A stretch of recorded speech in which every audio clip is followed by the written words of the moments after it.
ஒரு ஊர்ல ஒரு பெரியவர் இருந்தார். ஒரு நாள் அவரை தேடி ஒருத்தர் வந்தார்.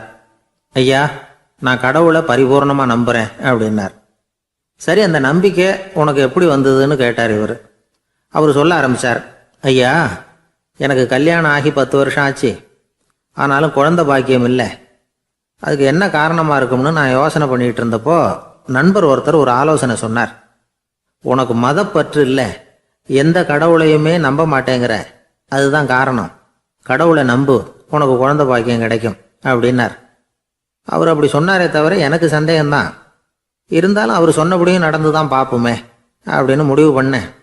கடவுளை நம்ப ஆரம்பித்தேன். அந்த வருஷமே அழகான ஆண் குழந்தை பிறந்தது. எல்லாம் இறைவன் அருள் அப்படின்னார். இவர் இப்படி சொன்னதை கேட்டதும் அந்த பெரியவர் சொன்னார், நீ சொல்றதெல்லாம் சரிதான். இருந்தாலும் இந்த காலத்தில் எந்த ஒரு காரியமாக இருந்தாலும் அதை சோதனை செஞ்சு பார்த்துட்டு தான் ஒரு முடிவுக்கு வந்து சேர முடியும். அறிவுபூர்வமான முடிவு அதுவாக தான் இருக்கும். அறிவியல் சோதனைகள் அப்படித்தான். ஒரு குறிப்பிட்ட விஷயத்தை பற்றி எத்தனை தடவை சோதனை பண்ணாலும் ஒரே முடிவு தான் கிடைக்கணும். அதுதான் சரியா இருக்கும். அதனால இப்போ மறுபடியும் ஒரு சோதனைன்னார். என்ன செய்யணும் அப்படின்னு கேட்டார் இவர். கடவுள்கிட்ட ஒரு பெண் குழந்தை வேணும்னு கேளு. முதல்ல ஆண் குழந்தைய கொடுத்தது மாதிரியே இப்போ ஒரு பெண் குழந்தையையும் கொடுக்குறாரா பார்க்கலாம் அப்படின்னார். சரின்னு சொல்லி இவர் அதே மாதிரி முயற்சி பண்ணினார். அதுக்கப்புறம் அவர் இந்த பெரியவர்கிட்ட வரவே இல்லை. கொஞ்ச காலம் கழிச்சு இவரே அவரை தேடிக்கிட்டு போய் கதவை தட்டினார். அவர் கதவை திறந்தார். என்ன ஆச்சு, கடவுள் கண் திறந்தாரா அப்படின்னு கேட்டார். அவர், அந்த சமாச்சாரம்லாம் நமக்கு வேணாம் சார். முதல் தடவை அது ஏதோ தற்செயலா ஏற்பட்ட ஒரு சாதகம். இப்போ நீங்கள் 2வது தடவை சொன்ன பிறகு தினமும் கடவுளை வேண்டிக்கிட்டு தான் இருக்கிறேன், ஒன்றும் நடக்கலை அப்படின்னார் ரொம்ப விரக்தியா. ஒரே ஒரு தோல்வியில் உங்கள் நம்பிக்கையெல்லாம் பறந்து போயிடுது பார்த்தீங்களா அப்படின்னார் அந்த பெரியவர். எல்லாம் நல்ல விதமாக நடக்கிற வரைக்கும் நம்பிக்கை, எதிர்பார்த்தது தோல்வியில் முடிஞ்சுட்டுதுன்னா அவநம்பிக்கை. மற்றவர்கள் பேரில் வைக்கிற நம்பிக்கை எந்த நேரத்திலையும் விவகாரமாகி விடக்கூடிய சாத்தியம் உண்டு. நாம் நம்பிக்கை வைக்க வேண்டியது நம்ம கிட்ட தான். நமக்குள்ள இருக்கிறார் கடவுள். எனவே நம்ம பேரில் நாம் வைக்கிற நம்பிக்கை தான் உண்மையான கடவுள் பக்தி. நிபந்தனையற்ற நம்பிக்கையாக அது இருக்கணும். எல்லாம் நல்லபடியாக நடந்துகிட்டு இருந்தா எந்த முட்டாளுக்கும் நம்பிக்கை வரத்தான் செய்யும் அப்படிங்கிறது ஒரு பெரியவர் கருத்து. தியானத்தின் மூலமாக தான் உனக்குள்ள ஆழமாக தோண்டுனா உன்னுடைய அடி ஆழத்தில் நம்பிக்கை வந்து அப்படி ஊற்றெடுக்கும், அதை பார்க்க முடியும் அப்படிங்கிறது பெரியவர்கள் சிந்தனை. ஒரு குழந்தை அப்பாவை பார்த்து என்னப்பா பண்ணுறேன்னு கேட்டுதான். பிரார்த்தனை பண்ணிட்டு இருக்கிறேன்னாராம் அப்பா. பிரார்த்தனை பண்ணுனா என்ன கிடைக்கும் அப்படின்னு கேட்டுதான் குழந்தை. எல்லாம் கிடைக்கும் அப்படின்னாராம் அப்பா. நீ வச்சிருக்கிறிய பேனா அது கூட கிடைக்குமான்னு கேட்டுதான் குழந்தை. ஓ, கிடைக்குமேன்னு இருக்கார். அப்படின்னா அந்த பேனாவை என்கிட்ட கொடுத்துரு, நீ பிரார்த்தனை பண்ணி வேற பேனா வாங்கிக்கோ அப்படின்னு தான் அந்த குழந்தை. ஒரு ஊர்ல ஒரு ஆள் இருந்தான், தையல் கடை வச்சிருந்தான். அவங்கிட்ட ஒருத்தன் ஒரு சட்டை துணி எடுத்து கொடுத்து தைக்க சொல்லியிருந்தான். வர்ற சனிக்கிழமை வா, வந்து வாங்கிட்டு போ அப்படின்னு அவன் சொல்லியிருந்தான். அதே மாதிரி இவன் வந்தான். அவன் தச்சு வச்சிருந்த சட்டையை கொடுத்தான். இவன் வாங்கி அங்கேயே போட்டு பார்த்தான். கை நீளம் ஒன்றுக்கு ஒன்று வித்தியாசமா இருந்தது. வலது கை இடது பக்கத்தை விட நீளம் குறைச்சலா இருந்தது. அவன் முணுமுணுக்க ஆரம்பிச்சுட்டான், என்ன இது இப்படி தைச்சுட்டியேன்னு. இதுக்கு அவன் சொன்னான், ஐயோ, இதுக்காகவா சங்கடப்படுறீங்க? வலது கையை மட்டும் கொஞ்சம் உள்ள இழுத்தாப்புல வச்சுக்கிட்டீங்கன்னா சரியா போகுது. மற்றபடி அந்த சட்டையில உள்ள கலை அம்சத்தை கவனிங்க, எவ்வளவு அற்புதமா தைச்சிருக்கேன் பாருங்க. ஒரு சின்ன குறைய இப்படிலாம் பொருட்படுத்த வேண்டியதில்லை. நான் சொன்னது மாதிரி கையை கொஞ்சம் உள்ள இழுத்தது மாதிரி வச்சுக்கிட்டு நடந்து போங்க, ஜோரா இருக்கும் அப்படின்னா. அவனும் யோசிச்சு பார்த்தான்.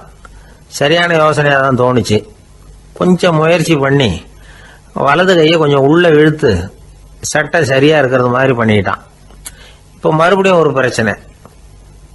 வலது கையை உள்ள இழுத்த மாதிரி அப்படியே வச்சுக்கிட்டதும் முதுகு பக்கம் கொஞ்சம் துணி தளர்த்தியா தொங்குறது மாதிரி தெரிஞ்சது. என்ன இது, முதுகு பக்கம் துணி குவிஞ்சுட்டுதே, தொங்குதே அப்படின்னா மறுபடியும், அடடா, இதுக்காகவா கவலைப்படுறீங்க? உடம்ப அதுக்கு தகுந்த மாதிரி கொஞ்சம் வளைச்சிக்கிட்டா சரியா போடுது. இதுக்காக அந்த அழகான தையலை பிரிச்சு அதுல உள்ள கலை அம்சத்தை கெடுக்கிறதுக்கு என் மனசு இடம் தரல.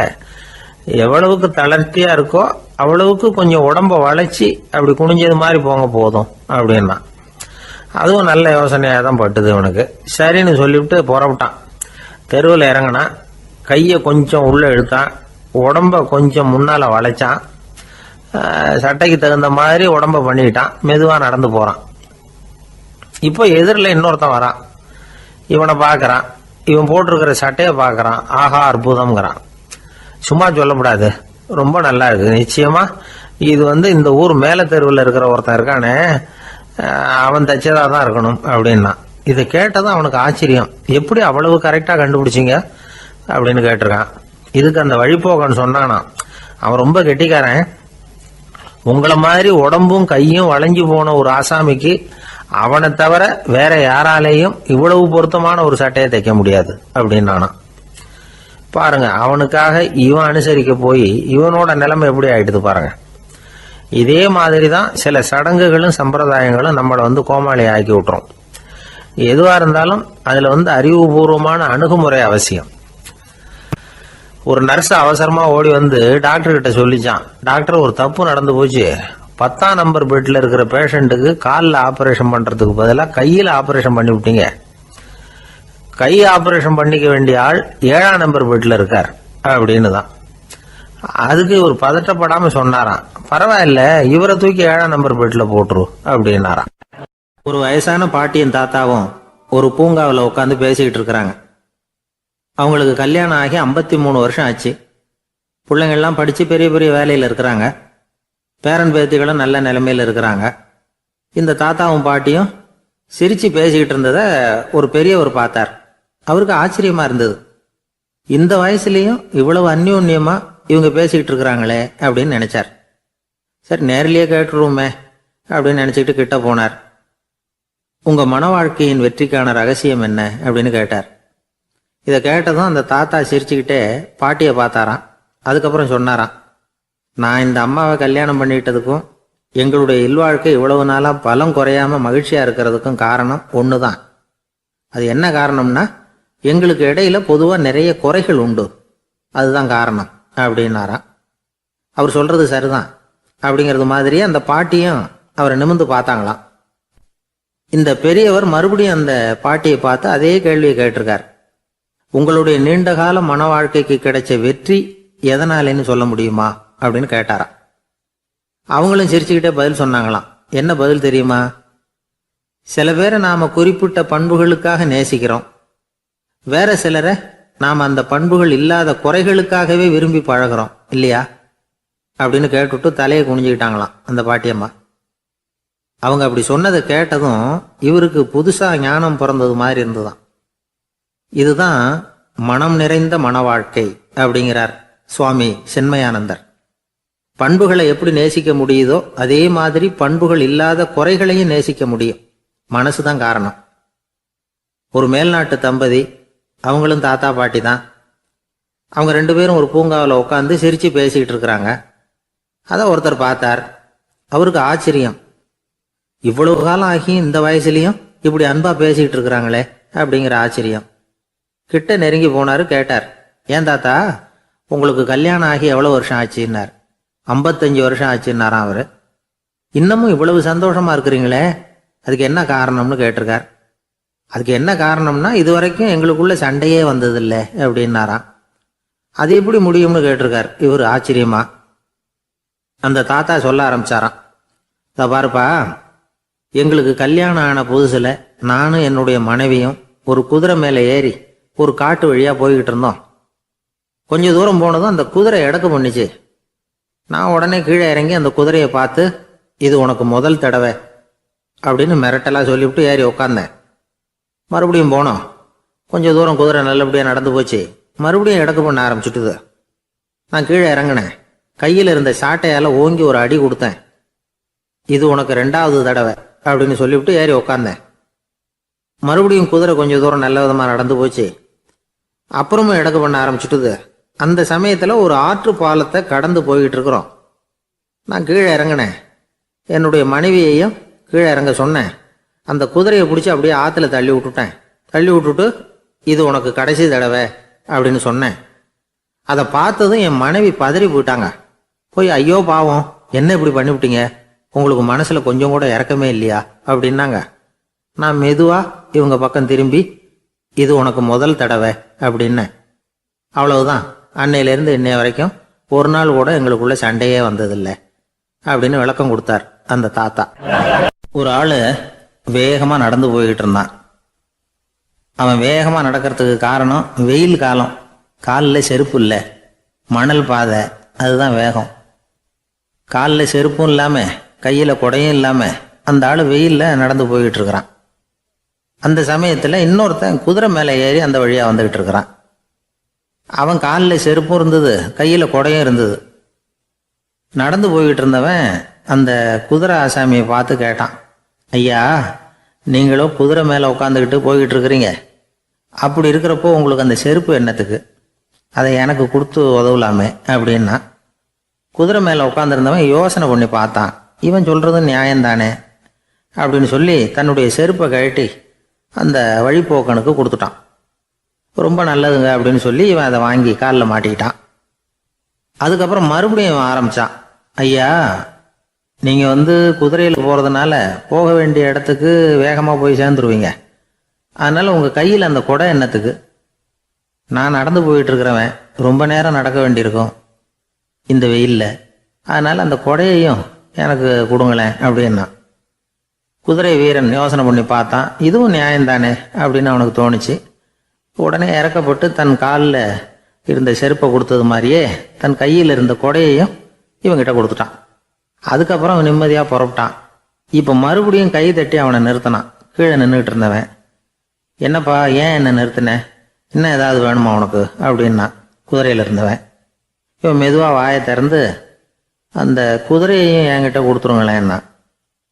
அந்த குதிரை வீரன் இப்போ ஒரு கணம் யோசனை பண்ணி பார்த்தான். உடனே என்ன பண்ணான் தெரியுமா? தன்கிட்ட இருந்த குதிரை சவுக்கை எடுத்தான். குதிரை சவுக்கால் அந்த ஆளை வாங்குன்னு வீசி தள்ளிவிட்டான்.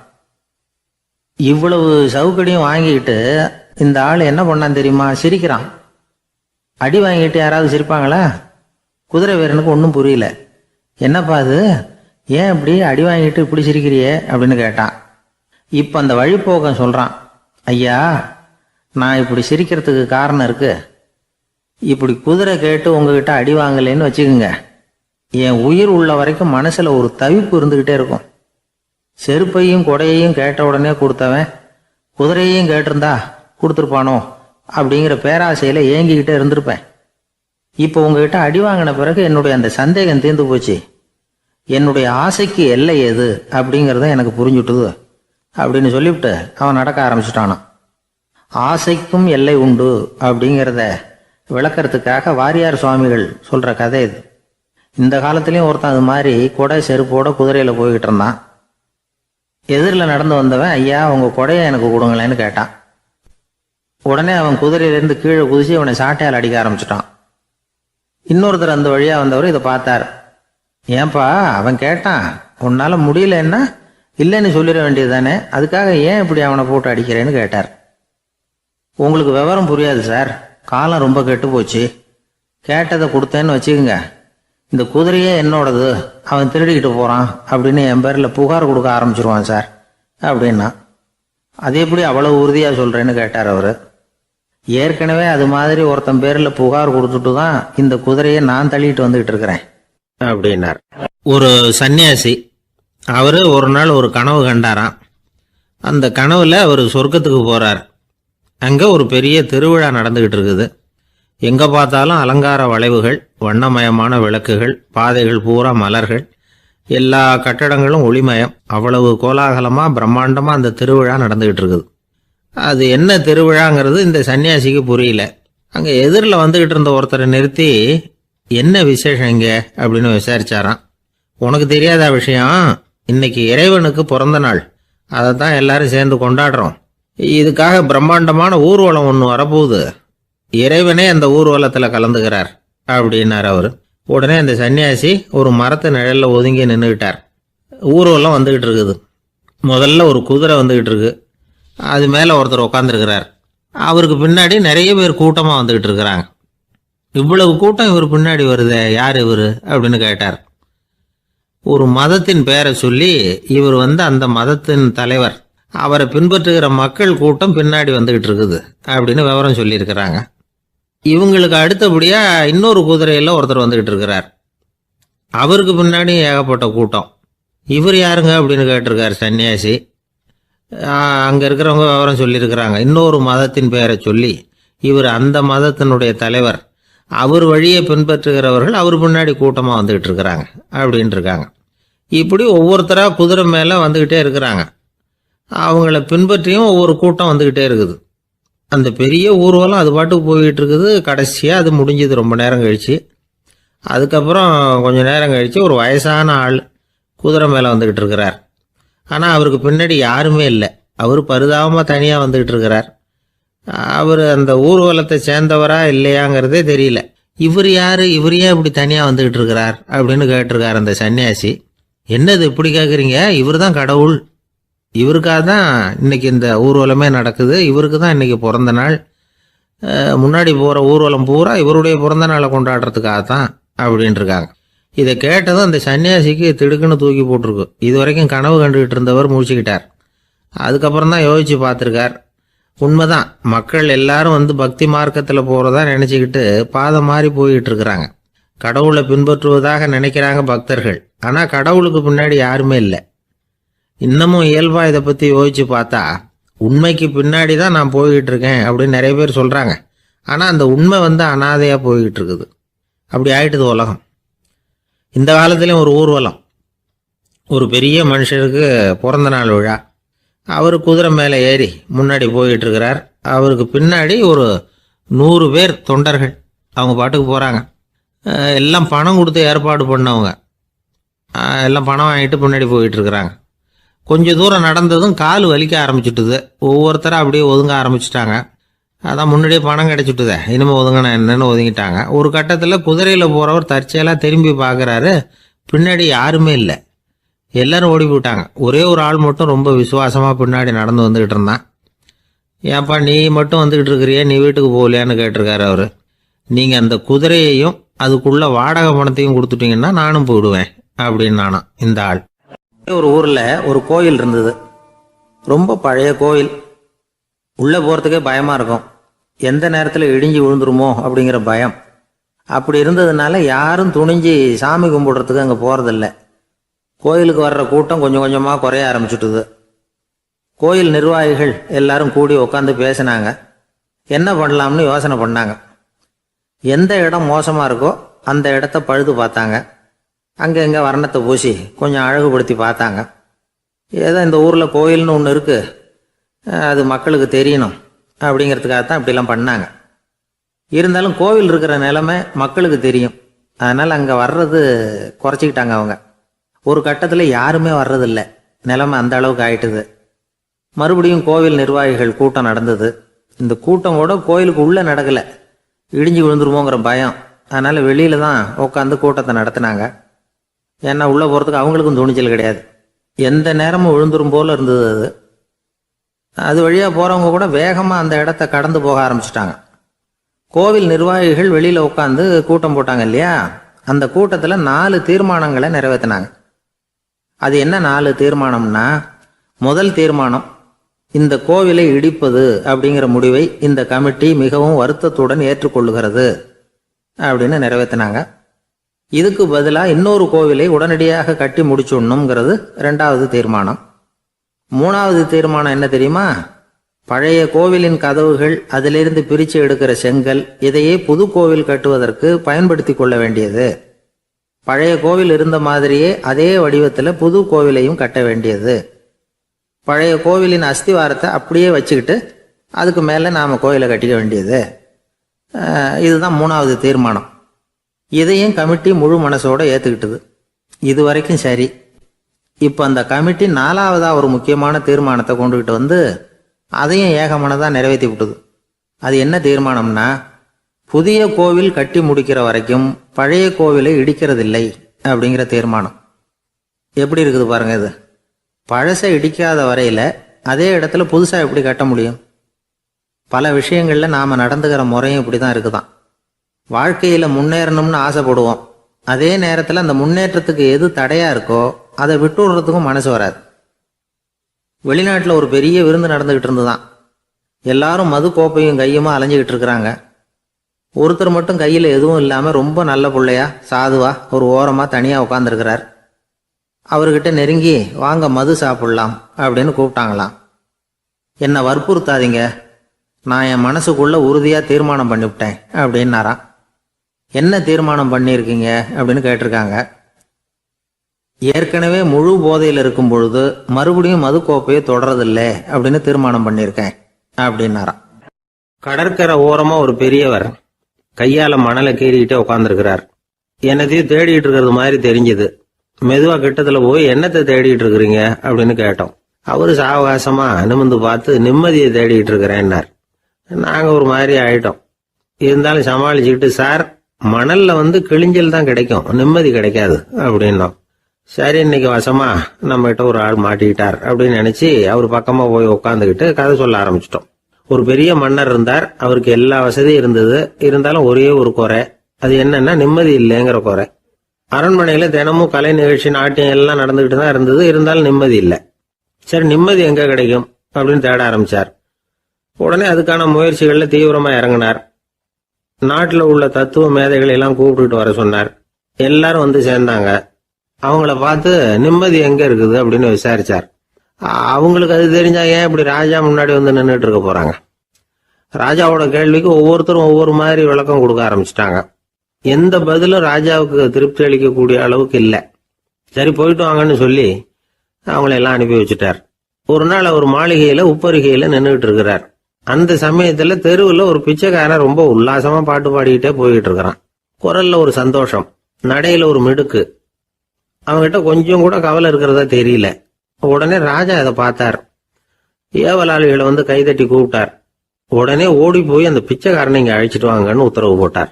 இவங்க உடனே ஓடி போய் அவனை கூப்பிட்டாங்க. அரண்மனைக்கு வாழ்ந்தாங்க. அவன் வரல. அரண்மனைக்குள்ள அடி எடுத்து வைக்க மாட்டேன்னு சொல்லிவிட்டான். ராஜா கிட்ட விஷயத்தை சொன்னாங்க. அவருக்கு ரொம்ப ஆச்சரியம், இப்படி ஒரு ஆள் இருக்கிறானா அப்படின்னு. சரி, அவன் என்னதான் சொல்றான் அப்படின்னு விசாரிச்சார். இவங்க மறுபடியும் தெருவுக்கு போய் கேட்டாங்க. என்ன பார்க்கணும்னா ராஜா விருப்பப்பட்டாருன்னா அவரை வேணும்னா இங்க வர சொல்லுங்க அப்படின்னு சொல்லிவிட்டான். அதை ராஜா கிட்ட சொன்னாங்க. அவருக்கு கோபம் வரல. இவ்வளவு சுதந்திர உணர்வோடு இருக்கிறவன் சாதாரண ஆளா இருக்க முடியாது அப்படின்னு நினைச்சார். உடனே கிடுகிடுன்னு இறங்கி தெருவுக்கு வந்தார். பிச்சைக்காரங்கிட்ட போனார். நீ கவலைப்படாம சந்தோஷமா பாடிட்டு போறியே, அது எப்படி முடியுது உன்னால அப்படின்னு கேட்டார். ஏன் அப்படி கேக்குறீங்கன்னா, அவன் அதுக்கு இல்ல, எனக்கு அரண்மனையில எவ்வளவோ சுகபோகங்கள்லாம் இருக்கு, இருந்தாலும் நிம்மதி இல்ல. இது ஏன்னு எனக்கு தெரியல. இந்த தேசத்துல உள்ள அறிஞர்களை எல்லாம் கூப்பிட்டு கேட்டு பார்த்துட்டேன், அவங்களுக்கும் தெரியல. உன்னை கேட்டா தெரியும்னு நினைச்சேன், அதனாலதான் சந்திக்கிறதுக்கு ஆசைப்பட்டேன். ஆனா நீ வரமாட்டேன்னுட்டியே அப்படின்னார். பிச்சைக்காரன் கடகடன்னு சிரிக்க ஆரம்பிச்சுட்டான். மகிழ்ச்சிக்கும் உங்களுக்கும் தடையா இருக்கிறது இந்த மாளிகை தான். இதை விட்டுட்டு வெளியில வந்துட்டா நிம்மதி தேடிட்டு வந்துடும்னா. நான் அரசன், எனக்குன்னு கடமைகள் இருக்கு, அதையெல்லாம் விட்டுட்டு எப்படி வர முடியும்னார் ராஜா. ரெண்டும் ஒரே நேரத்துல கிடைக்கணுங்கிறது முடியாத காரியம். உங்க சுகபோகத்துக்கு விலையாதான் உங்க நிம்மதியை கொடுத்துக்கிட்டு இருக்கிறீங்க. என்ன பாருங்க, என்கிட்ட எதுவும் இல்லை, அதனால எதுவும் போயிடுமோங்கிற பயமும் இல்லை, நிம்மதியா இருக்கிறேன் அப்படின்னா அவன். ராஜா உடனே சந்தோஷப்பட்டு தன்னுடைய மேலங்கியை எடுத்து அவனுக்கு பரிசா கொடுத்தாரான். அவன் சிரிச்சுக்கிட்டே அதை வாங்க மாட்டேன்னு விட்டானான். இதை நீங்க எனக்கு கொடுக்கறதுனால எந்த பயனும் இல்லை, அதே நேரத்துல அதை வாங்கிட்டேன்னா அடுத்த வினாடியிலிருந்து அதை எப்படி காப்பாத்துறதுங்கிற கவலை எனக்கு சேர்ந்துரும். அப்புறம் தூக்கம் வராது, நிம்மதி போயிடும் அப்படின்னானா. சொல்லிவிட்டு அவன் பாட்டுக்கு சந்தோஷமா பாடிக்கிட்டே போயிட்டான். நிம்மதி எங்க இருக்குங்கிறதையும் ராஜா தெரிஞ்சுக்கிட்டார். அந்த இடத்துக்கு தன்னால போக முடியாதுங்கிறதையும் அவர் புரிஞ்சுக்கிட்டார். இப்படி இந்த கதைய அந்த கடற்கரையில மணலை கீறிக்கிட்டே உட்கார்ந்துருந்தார அந்த பெரியவர்கிட்ட சொல்லி முடிச்சோம். அவர் முகத்துல ஒரு தெளிவு தெரிஞ்சது. எங்களை நிமிர்ந்து பார்த்தார். ரொம்ப நன்றிங்க, இப்ப எனக்கு தெரிஞ்சு போச்சு. நிம்மதி வேணும்னா அதுக்கு என்ன பண்ணணும்னு இப்ப நல்லா புரிஞ்சுக்கிட்டேன் அப்படின்னார். என்ன புரிஞ்சுக்கிட்டீங்கன்னு கேட்டோம். இனிமே இந்த பக்கம் வந்தா உங்க கண்ணுல படாத இடமா பார்த்து உட்காரணும்னு புரிஞ்சுக்கிட்டேன் அப்படின்னார். ஒரு ஊர்ல ஒரு குரு இருந்தார், ஜென் குரு. அவரை தேடிட்டு ஒரு மன்னர் வந்தார். வந்தவர் ஜப்பான் மன்னர். தோட்டக்கலையை பத்தி தெரிஞ்சுட்டு போறதுக்காக அவர் வந்தார். எப்படி தோட்டம் அமைக்கிறது அப்படிங்கிறத பத்தி அந்த குரு விவரமா சொல்லி கொடுத்தாரு. ஒரு நாள் 2 நாள் இல்லை, 3 வருஷம் கற்றுக் கொடுத்தார். அதுக்கப்புறம் சொன்னார், நான் கற்றுக் கொடுத்துட்டேன், இனிமேல் நீங்கள் போகலாம், போய் தோட்டம் அமைக்கலாம். அதுதான் உங்களுக்கு பரிசை. தோட்டம் அமைச்ச பிறகு சொல்லி அனுப்புங்க, நான் பார்க்குறேன். நீங்கள் இங்கே என்னவெல்லாம் கற்றுக்கிட்டீங்களோ அதையெல்லாம் அங்கே செயல்முறையில் செஞ்சு காட்டுங்க அப்படின்னு சொல்லி அனுப்பி வச்சார். மன்னர் போனார். அரண்மனைக்கு பக்கத்திலேயே ஒரு பெரிய தோட்டத்தை உண்டு பண்ணினார். அழகான மரங்களையும் செடிகளையும் உருவாக்குனாரு. கிட்டத்தட்ட 1000 தோட்டக்காரர்களை பயன்படுத்தி 3 வருஷங்கள் முயற்சி பண்ணி அந்த அழகான தோட்டத்தை உருவாக்குனார். குரு கிட்ட இருந்து செய்தி வந்தது, நாளைக்கு வந்து தோட்டத்தை பார்க்குறேன் அப்படின்னு. மன்னர் உடனே சுறுசுறுப்பாயிட்டார். முதல் நாளே தோட்டத்தை சுத்தப்படுத்தினார். ராத்திரி பூரா யாரும் தூங்கலை. எல்லாருக்கும் தோட்டத்தை ஒழுங்குபடுத்துகிற வேலை. அது அந்தந்த இடத்துல ஒழுங்காக இருக்குதா அப்படின்னு சரி பார்த்தாங்க. ஒரு தவறும் இல்லாத வகையில் அதை ஒழுங்குபடுத்தினாங்க. மறுநாள் குரு வந்தார், தோட்டத்தை பார்த்தார். அவருக்கு கோபம் வந்துட்டுது. மன்னருக்கு ஆச்சரியம், எப்பவும் சிரிச்சுக்கிட்டே இருக்கிறவர் இப்போ எப்படி இருக்கிறாரே அப்படின்னு. மெதுவாக குரு கிட்ட போய் எல்லாம் சரியாக தானே இருக்குது அப்படின்னார். எல்லாம் சரிதான், ஆனாலும் எங்கே அந்த பொன்னிற காற்று அப்படின்னார். உதிர்ந்த இலைகள், பொன் மஞ்சள் நிற இலைகள் காற்றில் அப்படி புரண்டு ஓடுவதை நான் பார்க்க முடியவில்லையே அப்படின்னாராம். அது இல்லாமல் இந்த தோட்டம் உயிரோட்டம் உள்ளதாக இருக்காது. இதில் பாடல் இல்லை, ஆடல் இல்லை, அதெல்லாம் இல்லாமல் இந்த தோட்டம் ரொம்பவும் செயற்கையாக தெரியுதேன்னாராம். மன்னர் இப்போதான் யோசனை பண்ணார். கீழே கிடந்த காஞ்சி போன இலைகள் மட்டும் இல்லை, மரத்தில் இருந்த காஞ்சி போன இலைகளையும் அப்புறப்படுத்தி சுத்தமாக வச்சிருக்கிறார். இறப்பும் வாழ்க்கையினுடைய ஒரு பகுதி தான். மரணம்ங்கிறது வாழ்க்கைக்கு எதிரானது அல்ல, அதை நிரப்பும் ஒரு பகுதி தான் அது. மரணம் இல்லையில் வாழ்க்கையே இல்லை அப்படிங்கிறது பெரியவங்க கருத்து. இப்போ அந்த தோட்டம் அழகாக தான் இருக்குது, இருந்தாலும் அது ஒரு ஓவியம் மாதிரி உயிர் இல்லாமல் இருக்கு. குரு ஒரு வாளியை கையில் எடுத்துக்கிட்டார். தோட்டத்தை விட்டு வெளியில் போனார். ஏற்கனவே வீசி எறிந்த அந்த சருகுகளை எல்லாம் அள்ளி கொண்டுகிட்டு வந்தார். உள்ள எல்லா இடங்கள்லையும் அதை வீசினார். உடனே காற்று அந்த காய்ந்த சருகுகளையும் பழுத்த இலைகளையும் அசைக்க ஆரம்பிச்சுட்டுது. இப்போ அங்கே சலசல சத்தம், சங்கீதம், இலைகளின் நடனம். ஓவியம் மாதிரி இருந்த அந்த தோட்டத்துக்கு இப்போ உயிர் வந்துட்டுது. இதுதான் அந்த பொன்னான காற்று அப்படின்னாராம் குரு. மன்னருக்கு புரிஞ்சுது. மிகப்பெரிய ஜென் கேள்வி ஒன்று உண்டு. உம்மான் அப்படிங்கிற ஒரு பெரிய குருவை பார்த்து துறவி ஒருத்தர் கேட்டாராம், இலைகள் எல்லாம் கீழே விழுந்து மரங்கள் மொட்டையாக இருக்கும் பொழுது என்ன நடக்கும்? இதுதான் கேள்வி. இதுக்கு உம்மான் சொன்ன பதில் பொன்னான காற்று, தி கோல்டன் விண்ட் அப்படின்னாராம். இதுக்கு என்ன விளக்கம்னா, உன்னுடைய எண்ணங்கள் எல்லாம் உன்னுடைய மனசிலிருந்து கீழே விழுந்து உனது உள்ளுணர்வானது மொட்டையாக நிற்கும் நிலைதான் அது. உனது வேர்களின் அருகில் காற்று வீசுகிறது. எல்லா எண்ணங்களும் உன்னிலிருந்து வெகு தூரத்துக்கு புரண்டு கொண்டே சென்று விடுகிறது. நீ அவற்றை கடந்து விட்டால் நீ அவைகளுக்கெல்லாம் மேலெழுந்து கீழே பார்ப்பவனைப் போல நிற்க ஆரம்பித்து விடுவாய். அதுதான் தியானம் என்பது அப்படின்னு சொல்றாங்க. தியானம்ங்கிறது எண்ணத்துக்கு எதிரானதில்லை. தியானம்ங்கிறது எண்ணங்களை கடந்து செல்வது தான். அதுக்கப்புறம் நாம பொன்னிற காற்றுல ஆட ஆரம்பிச்சிருவோம். இதுதான் பெரியவர்கள் சொல்றது. என்கிட்ட ஒருத்தர் தோட்டம் அமைக்கணும்னு யோசனை கேட்டு வந்தார். எல்லாம் சொல்லி கொடுத்தேன். செடிகள்லாம் செழிப்பாக வளரணும்னா வேர் காயாமல் பார்த்துக்குங்க, தினமும் தண்ணி விடுங்க அப்படின்னு சொல்லி அனுப்பி வச்சேன். 1 மாதம் கழிச்சு ஒரு தோட்டத்தை பார்க்கறதுக்காக போனேன். போய் பார்த்தா எல்லா செடியும் வாடி கிடக்குது. என்னங்க இப்படி பண்ணிவிட்டீங்கன்னு. நீங்கள் சொன்னபடி தான் செஞ்சேன்னார். என்ன செஞ்சீங்கன்னு கேட்டேன். வேர் காயாமல் பார்த்துக்க சொன்னீங்க, தினமும் ஒரு தடவை எல்லா செடியையும் ஒவ்வொன்றா பிடுங்கி பார்த்து வேர் காயாமல் இருக்கா அப்படின்னு பார்த்துட்டு அதுக்கப்புறம் தண்ணி பாய்ச்சனே, அவ்வளவுதான் அப்படின்னார். ஒரு ஊரில் ஒருத்தர் இருந்தார், ரொம்ப நல்லவர். யாருக்காவது ஏதாவது கொடுத்துக்கிட்டே இருப்பார், கொடையாளி. தினமும் யாராவது ஒருத்தருக்கு ஏதாவது கொடுக்கலன்னா அவருக்கு தூக்கம் வராது. அப்படி ஒரு பழக்கம். அது மட்டும் இல்லை, அவர் கொடுக்கறது அடுத்தவங்களுக்கு தெரியாது, அவ்வளவு ரகசியமாக அதை கொடுப்பார். வலது கை கொடுக்கறது இடது கைக்கு தெரியக்கூடாதுன்னு சொல்லுவாங்கல்ல, அது மாதிரி அவர். ஒரு நாள் ராத்திரி அவர் ஏற்கனவே தயாராக கட்டி வச்சிருந்த பணம் முடிச்ச கையில் எடுத்துக்கிட்டு வீட்டை விட்டு வெளியில் வந்தார். தெருவில் இறங்கி நடந்தார். இன்னைக்கு யாருக்கு தர்மம் செய்யறது அப்படின்னு யோசனை பண்ணிட்டு இருட்டில் நடந்து வந்துகிட்டு இருக்கிறார். யாரோ ஒருத்தர் எதிரில் வர்றது மாதிரி தெரிஞ்சுது. உடனே அவர் கிட்ட போனார். தன்கிட்ட இருந்த பணம் முடிச்சு அவசரமாக அவர் கையில் திணிச்சுட்டு திரும்பி வந்துட்டார். அப்பாடா, ஒரு வழியாக யாருக்கும் தெரியாமல் இன்னைக்கு தர்மம் பண்ணியாச்சு அப்படிங்கிற மகிழ்ச்சி, மன நிறைவு அவர் முகத்தில். நிம்மதியாக தூங்கினார். அப்புறம் எழுந்திரிச்சார். மறுநாள் காலையில் ஊர் பூரா ஒரே பேச்சு. என்ன பேச்சுன்னா, நேற்று ராத்திரி ஒரு திருடன் கையில் யாரோ பணத்தை கொடுத்துட்டு போயிருக்கிறாங்க அப்படின்னு எல்லாரும் பேசிக்கிட்டு இருக்கிறாங்க. இதை கேள்விப்பட்டதும் அந்த பெரியவருக்கு ரொம்ப வருத்தமாக போச்சு. அடடா, போயும் ஒரு திருடனுக்காக உதவி பண்ணியிருக்கிறோம், பிரயோஜனம் இல்லாமல் போட்டுதே அப்படின்னு நினைச்சார். சரி, இன்னைக்கும் யாருக்காவது உதவி பண்ணணும் அப்படின்னு முடிவு பண்ணினார். ராத்திரி நேரம் வந்தது. இவர் வழக்கம் போல் தெருவில் இறங்கி நடந்தார். கையில் பணம் முடிச்சு எதிரில் ஒரு பொன் உருவம் மங்கலா தெரிஞ்சது. இவர் உடனே அந்த பெண்கிட்ட பணத்தை கொடுத்துட்டு திருப்தியா திரும்பி வந்துட்டார். மறுநாள் காலையில ஊர் பூரா என்ன பேசிக்கிட்டாங்க தெரியுமா? நேற்று ராத்திரி நெறி தவறி நடக்கிற ஒரு பெண்ணின் கையில யாரோ பணத்தை வச்சுட்டு போயிருக்கிறாங்க அப்படின்னு எல்லாரும் பேசிக்கிறாங்க. அடடா, இன்னைக்கும் தவறுதலா நடந்து போச்சு அப்படின்னு ஒரு வருத்தப்பட்டார். இருக்கட்டும், இன்னைக்கும் ஏதாவது தர்மம் பண்ணுவோம் அப்படின்னு நினைச்சுக்கிட்டாரு. 3வது நாள் ராத்திரியும் புறப்பட்டார். இப்பவும் எதிரில் ஒருத்தர் வந்தார். இவர் பணத்தை கொடுத்தார், திரும்பி வந்துட்டார். மறுநாள் மக்கள் என்ன பேசிக்கிட்டாங்கன்னா, நேற்று ராத்திரி ஒரு செல்வந்தர் கையில யாரோ பணத்தை கொடுத்துட்டு போயிருக்கிறாங்க அப்படின்னு பேசிக்கிட்டாங்களாம். அவருக்கு ரொம்ப வருத்தமா போயிட்டுது. என்ன இது தினம் இப்படி ஆகிட்டு இருக்குதே அப்படின்னு நினைச்சுக்கிட்டே படுத்து தூங்கினார். அன்னைக்கு ராத்திரி ஒரு கனவு. அந்த கனவுல இறைவன் வந்து சொன்னாராம், இதை பாருப்பா, நீ கொடுத்த தர்மம் வீணா போயிடல. உன்கிட்ட பணம் வாங்கின அந்த திருடன் திருந்திட்டான், அந்த பொண்ணும் திருந்திட்டா, அந்த செல்வந்தனும் கொடையாளி ஆயிட்டான், எல்லாருக்கும் உதவி பண்ண ஆரம்பிச்சுட்டான் அப்படின்னு சொன்னாராம். இந்த கதையை சொன்னவர் யாருன்னா நபிகள் நாயகம். இதுல உள்ள கருத்து என்னன்னா, நல்ல மனசோட தர்மம் பண்ணுனா அது வீணா போறதில்லை. இன்னொரு கருத்து, தர்மம் வந்து தன்னை மட்டுமல்ல அடுத்தவங்களையும் தீமையிலிருந்து காப்பாற்றும். இதுதான் நாம புரிஞ்சுக்க வேண்டியது. இந்த காலத்திலேயும் இது மாதிரி சில சம்பவங்கள் நடக்கிறது உண்டு. ஒரு பெரியவர் இருட்டில் நடந்து வந்துகிட்டு இருந்தாரு. எதிரில் வந்த ஒருத்தன் வலுக்கட்டாயமா ஒரு கையை பிடிச்சி ஒரு பண முடிப்பை கொடுத்து வச்சுக்க சொல்லிவிட்டு விலகி போயிட்டான்.